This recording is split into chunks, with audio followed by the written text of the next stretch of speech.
Welcome to The Hero's Journey. The Hero's Journey is a storytelling structure that was put together by Joseph Campbell, who's a 20th century mythologist. He taught comparative mythology and comparative religion, and what he did was he studied all these really old myths and ancient religious texts, and he said, here's a monomyth, a single sort of story that transcends time and place, that gives us this central archetype of the hero. So you'll recall from our last Nearpod that Carl Jung, put forward this idea that there are certain nascent symbols or understandings of the world that are kind of passed down to us through this collective unconscious. And Campbell said the one thing that is really that we most gravitate to is this story of the hero. And the hero has to go through certain phases or stages in order to achieve that heroism. And he put that forward in a book of his. And the book's called The Hero with a Thousand Faces. Again, this idea of the monomyth, that the same kind of heroism takes place even across 1,000 different stories with 1,000 different faces. So in brief summary, and we're going to work through the stages of this structure, this is the storytelling structure of the hero's journey. And we're going to focus here on three main phases. The first is separation. The second is initiation, and the last stage is the return.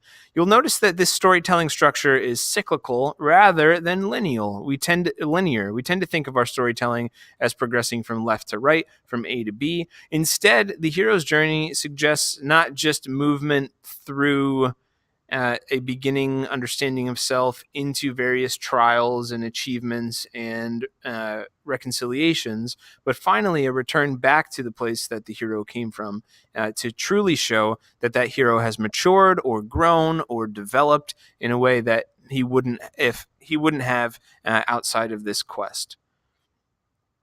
Okay, so Dan Harmon is the creator of Rick and Morty. He also is the creator of Community. He talks a lot about different storytelling structures, and he creates this kind of modification of the hero's journey that looks like this. He basically says, like, this is how he writes stories, and this is how he encourages everyone to write stories in its simplest incarnation. He says, if you go from 1 to 8 on this pie wheel, you will be able to tell a successful story. Start with the character in their zone of comfort, but they want something, and to get that, they enter an unfamiliar situation, adapt to it, they get what they want, but at a heavy price, very heavy one for Morty, then they return back to that familiar situation, having changed. Even more simply, he puts forward just general things. We start with you, then we have a need, then we have a move, a go, then we're searching for something that we then find, that we then take, and we go back to where we started, having shown some change. And that very simple, I mean, there's 8 words there. That is, in a very simple way, what the hero's journey is. But we're going to use a lot more than 8 words to talk about it. So again, 3 simple stages, all of which are kind of complicated by the different phases that the hero can go through, moving from the beginning of the adventure to the end of the adventure. And so the first phase that we'll look at together is separation. Story opens, and the hero is in the innocent world of childhood. The hero's home environment, though, for some reason, he's not sure why, perhaps, is uncomfortable. He doesn't fit in. He doesn't feel that he belongs there. And even though everyone else seems to be happy and to be enjoying the world of childhood, he feels that there's something maybe questionable about his birth, that there's some higher destiny, some quest that he must fulfill, or something that makes it feel that this home is not a place that he can continue to stay in. Even if he genuinely loves that home, he feels that there's a call somehow that's going to move him away from his home.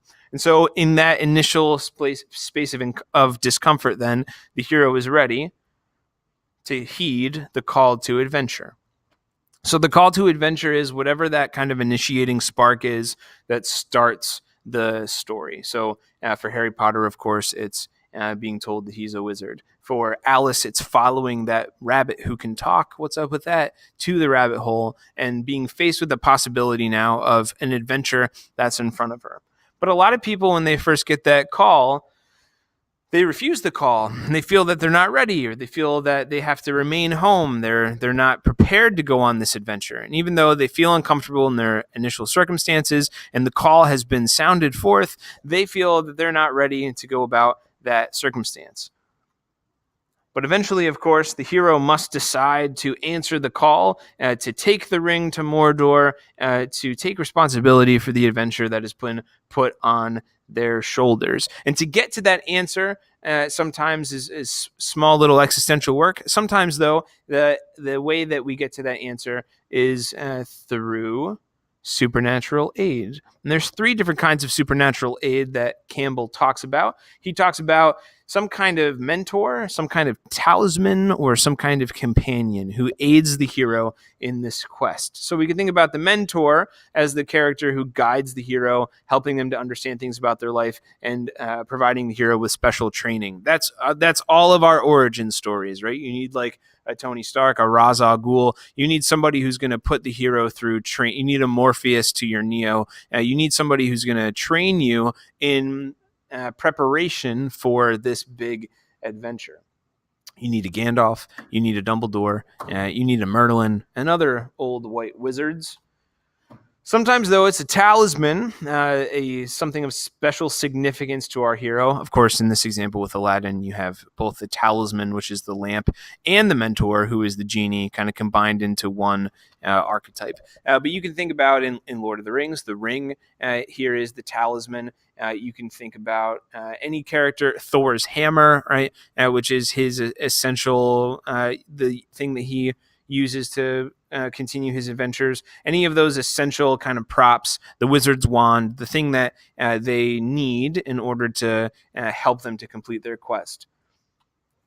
But these things can also be companions. They can be just, the guys you play Dungeons and Dragons with. They can be a bunch of talking toys, or they can be the Fellowship of the Ring. Something here that's kind of pulling everybody together and making it so that the hero now feels confident to begin his journey. And so the hero now must choose to cross the first threshold. And the first threshold is the moment of no return. It's the moment that the hero stands looking over the abyss. It's Alice jumping down the rabbit hole. It's a period in which there's no more turning back.